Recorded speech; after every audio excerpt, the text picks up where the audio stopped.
Okay, here we go. First week of August. You can see the hardy hibiscus here has a few blooms on it, and we're going to I have planted so many things here in this little front garden. I've planted purple coneflowers over and over and over again, but the bunnies keep eating them. So I'm going to plant something there next year instead of trying to do purple coneflowers again.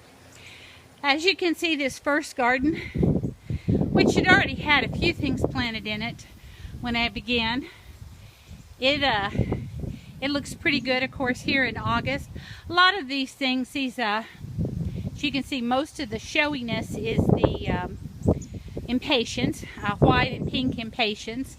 I have a few cannas over there. They've bloomed already, and some Stella Aura daylilies. I have a brand new, right there by the tree, I have a new Annabelle hydrangea.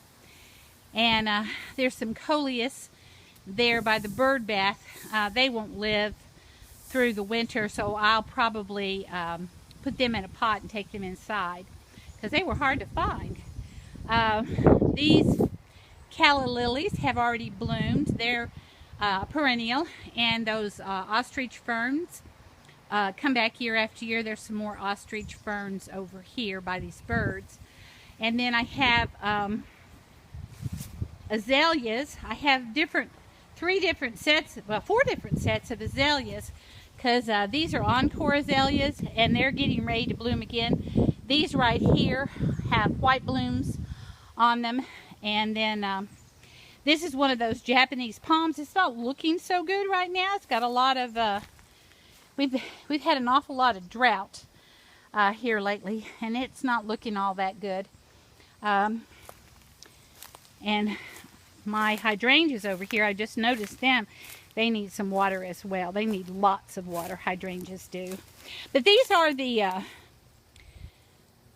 cast iron plants I was talking about. They stay green, and here's some more around these trees. They stay green all the time. You can't hardly kill them. They're just wonderful plants for you to consider. Here's some more azaleas over here. These are hot pink. They'll be blooming out pretty soon. Another palm right here. It also is not looking so good. I don't know why those leaves are turning. I just planted these plumbago. Sorry. I just planted these plumbago. I don't like to plant anything in August, but saw these at the nursery, and I thought, well, I'll give them a chance. Caladiums. Caladiums sometimes come back every year, but I haven't had a lot of luck with them doing so here. So I'll probably have to replant these. They're a bulb, but they're just not very hardy. And the sprinklers just came on, so I'm going to try to avoid the sprinkler here as I show you the back garden. Again, the showiest plants, of course, are these impatiens, which is why you want both annuals and perennials. I have those two large mountain hydrangeas there. They have bloomed, and they could bloom again in the fall. I've got lots of hostas here. These are perennials that come back year after year. They're still pretty small, as you can see them in the back. There's one right there, a stained glass hosta that is blooming. Another palm here. These are some more azaleas. They are a peach-colored azalea. More impatiens.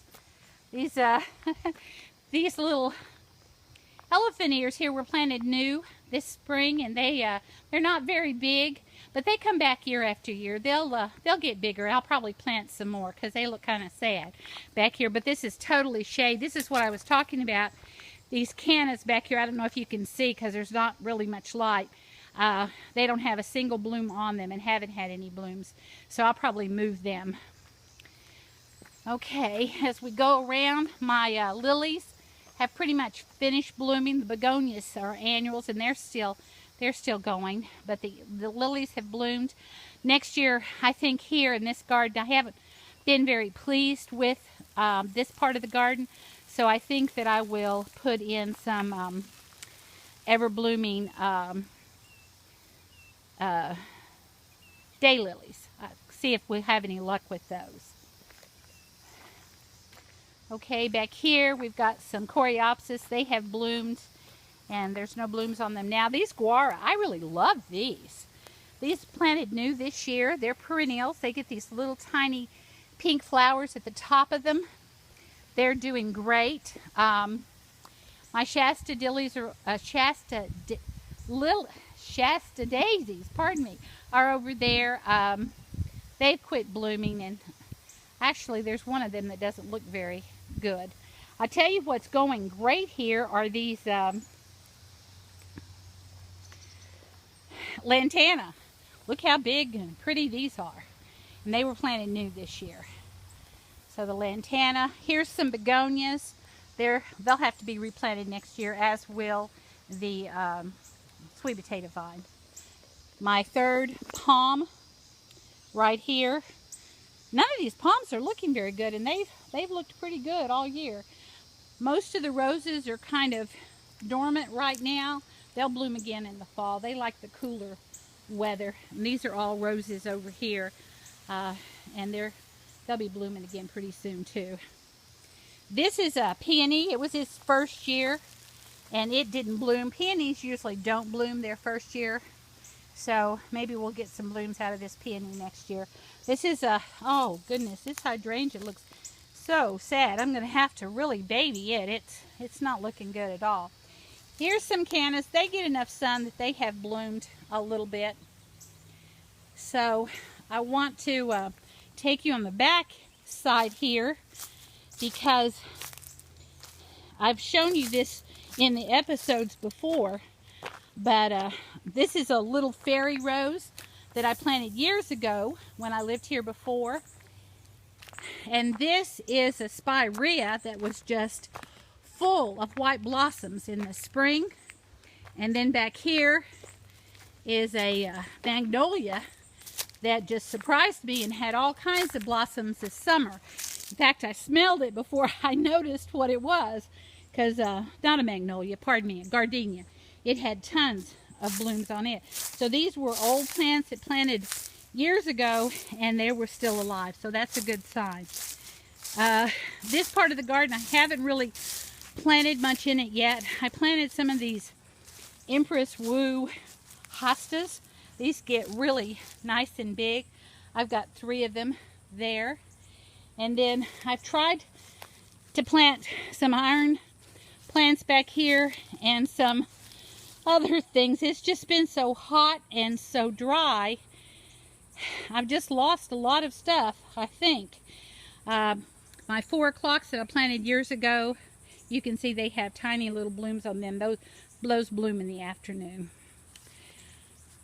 So anyway, I have lost quite a bit. This is a, this right here is a fern leaf bleeding heart. I think it's going to live, and it has a buddy over here that looks like it's going to live. So there's 2 things that I planted this year that may live. So let's go around this way. Most of this liriope that is the border here, I took from other parts of the garden. These elephant ears were planted last year, and here some more caladiums and some more impatiens. This green bush is wild, and it's behind it is a not a viburnum. Yes, it is. It's another kind of viburnum behind it, and that came in wild. Here are 2 more gardenia bushes that I planted, and a few cannas back there.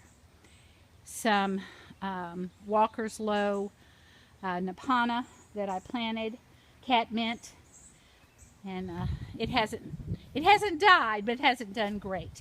Anyway, that's the garden right now. As you can see, it's been a big change since back in February. Lots of things are doing well. We have had some losses, but I'm overall pretty pleased with the way it has turned out, and next year we'll plant some more things, we'll do some more experiments, and we'll see where that takes us.